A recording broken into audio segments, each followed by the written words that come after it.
here to read between the Trump lines. With us is Peter Schiff from Euro Pacific Capital. Great to have you on, Peter, as always. You're interpreting his statements that he's admitting that there's sort of an ultimate truth here about this state of the U.S. economy. Tell me about it.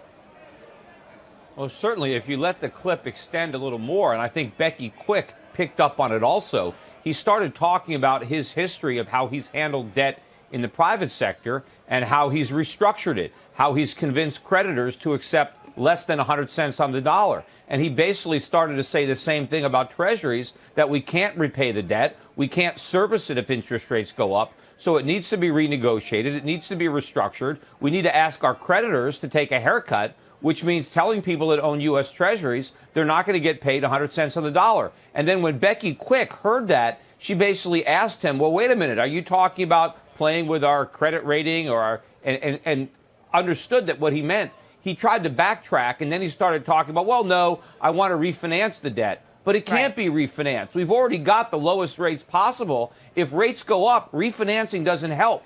The only thing that helps is restructuring. You know, it's mathematics, just like Puerto Rico. Puerto Rico can't pay because they're broke. Well, math applies on the mainland just like it applies in Puerto Rico. We can't pay either. And if interest rates go up, Donald Trump is right. We have no choice but to, ask our creditors or tell our creditors they're taking a big haircut. And it's interesting, Peter, because he also said in that interview that he likes Janet Yellen. He stands behind her policies. He might not necessarily keep her in place, but that interest rates do need to remain low as the solution. Well, he said they have to stay low because we can't afford to let them go up. But he also recognizes that we have a bubble, and he wants to make America great again. And if we're going to make America great again, we need higher interest rates. We need more savings. We need more production. We need less debt and consumption. So to get great again, we need to recreate what made us great in the first place. And so we're going to have to let interest rates go up. And a big part of that is going to be admitting that we can't pay the debt. And, when China talks about the leverage we have over the Chinese, maybe he's talking about defaulting on the debt that they owe. After all, they can't vote in our elections, so why don't we just default? Based on the commentary from this morning and what we've heard from Donald Trump so far, do you think he has what it takes to make America great again? Do you think he has the audacity to let those rates rise, something that a lot of people wouldn't want to do right now? Well, I hope so. I think he has a pretty good understanding of how bad the problems are, because they are very bad. Most politicians don't want to acknowledge that, but I think he's acting like a politician in that he's talking about all the great things that could eventually happen, but, there's a lot of pain before we're going to get that gain. In order to restructure the economy, in order to have the kind of tax reform that Donald Trump wants, we're going to have to do a lot of cutting when it comes to government spending. Donald Trump talks about not cutting Social Security. We've got to do that. He talks about spending more money on national defense. We can't do that. We have to spend less. If we're going to be great, we have to shrink government, not make it bigger. Is there any chance, Peter, that the solution to the problem is simply to default? Well, I think it's going to have to, because we have to have higher interest rates. There's no question that we can't keep artificially suppressing interest rates, or the dollar is going to collapse. We're going to have runaway inflation. So we're going to have to do something, and we're not going to have real capital investment unless we have genuine savings. And no one's going to save when interest rates are zero or negative, and they're already negative now when you factor in inflation. So we're going to have to raise interest rates. But then when interest rates go up, it is impossible to service the debt. Forget about repaying it. We can't even pay the interest. So we're going to have to deal with that, and people are going to have to realize that the so-called risk-free asset, U.S. Treasuries, isn't risk-free at all, because people that own them are going to take a haircut. They're not going to get paid 100 cents on the dollar, and if they are, it's going to be because the dollar has collapsed, and what they get paid will be worth even less. But, Trump takes a lot of flack about his support for tariffs. Look, tariffs are a lot better than the income tax. The reason that we got the income tax is because the public didn't want tariffs. We were sold a bill of goods. The 99% wanted the income tax to tax the rich because the politicians said if we have an income tax, we can get rid of the tariffs.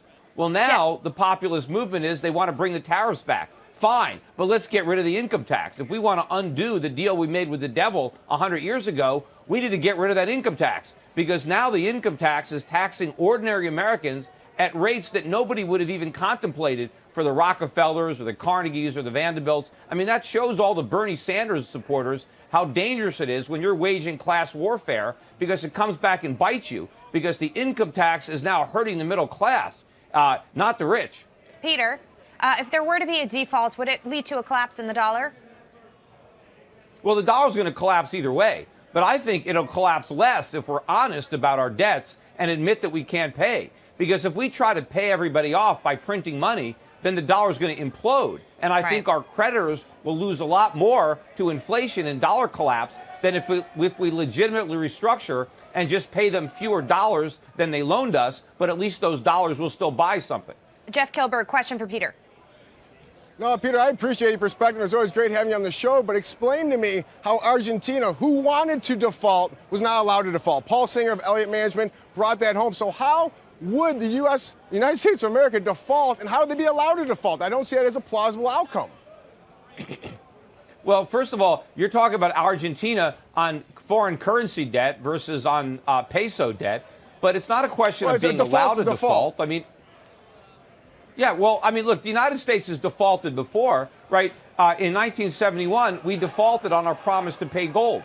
If you own dollars, we owed you gold. And then Nixon said, we're not going to pay what we promised. So we have a history of default. We did it once, and we're going to do it again because repayment is impossible. Again, as I said, this is mathematics. Just like Puerto Rico, we can't pay. We borrowed much too much money, and there's no way we can pay it back. That's the main reason that Janet Yellen still has interest rates at zero or close to zero, because if she let them go up, we would have to default right now.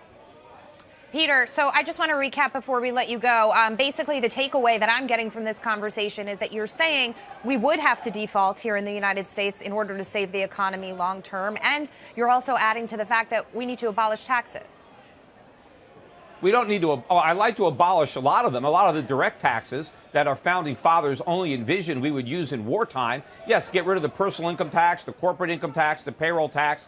We should fund our government on excise taxes, like a sales tax or a value-added tax or a tariff. But in order to do that, we need to have a much smaller government, like the government we used to have when America was great. So if we want to make America great again, we have to go back to the principles that made her great in the first place. And that's limited government and sound money. All right, Peter Schiff, always great to have you on the program. I say Schiff for president. Just kidding, just kidding. We'll see you back again soon.